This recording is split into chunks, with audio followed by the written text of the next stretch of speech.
We head into this matchup against the Washington Commanders at 0-1. Washington is 1-0.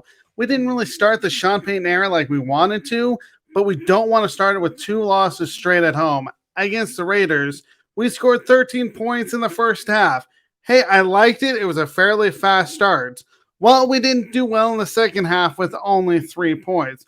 When we scored 13 points, I thought, hey, we're going to get over a total of last year of 16 points. Well, that didn't happen because, again, we only scored 3 in the second half, and that was a total of 16 points, which is what we did last year.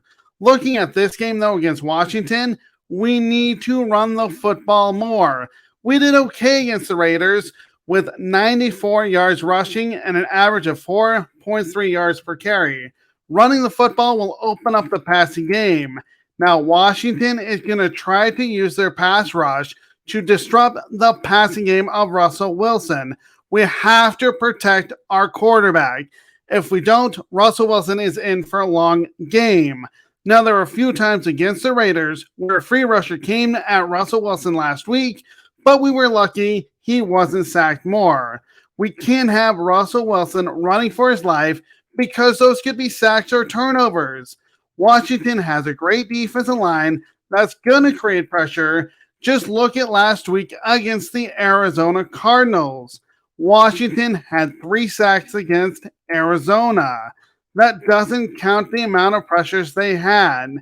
Denver cannot let them pressure the quarterback or get to Russell Wilson. We have to protect Russell Wilson so Wilson isn't sacked. Make sure Russell Wilson has time to throw to his receivers. The thing that bothered me about last week is when we drive into the red zone, we didn't score enough touchdowns. We are 2 of 3 in the red zone last week against the Raiders. We have to score more touchdowns this week.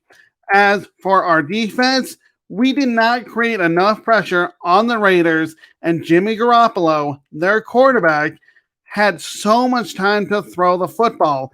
In fact, there were times where we tried to create pressure, but the Raiders actually stopped our pass rush, and that allowed Jimmy Garoppolo to run for first downs when there was an opening because our defensive backs were actually covering the receivers like they wanted to, except for there was no spy, and Jimmy Garoppolo could run for first downs. Creating pressure on Sam Howell will be key. That could equal turnovers. Now, our special teams did not do well last week. Will Lutz, our new kicker, missed an extra point and missed a field goal, which was the difference in this game. The game last week, I should say, against the Raiders when we lost 17-16. Again, he missed an extra point and a 55-yard field goal. If he misses from 50 plus, that will give Washington great field position. To win this game, and this is how we're going to win, is not to have bad penalties. We had penalties on both sides of the ball that cost us the game. Those killed us last week, and we had 10 penalties for 83 yards. Penalties on defense will extend drives for Washington and kill a drive for offense. So again, no penalties, especially dumb ones. We're going to have a few, but we can't have major penalties that will put us behind the sticks on our offense and extend drives for our defense. What I mean by that is if we have a penalty on defense, that will extend Washington's drive. We cannot have that, and that happened too much last week against the Raiders.